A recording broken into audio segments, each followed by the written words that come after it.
You ask Tiger to solve. This deals with linear equations with one unknown. The final result is x equals 3 over 13. Let's solve it step by step. Group all x terms on the left side of the equation. Add 4x to both sides. Group like terms. Simplify the arithmetic. Group like terms. Simplify the arithmetic. Group all constants on the right side of the equation.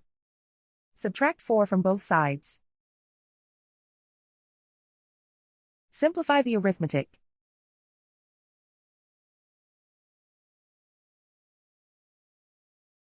Isolate the x. Divide both sides by 13. Simplify the fraction.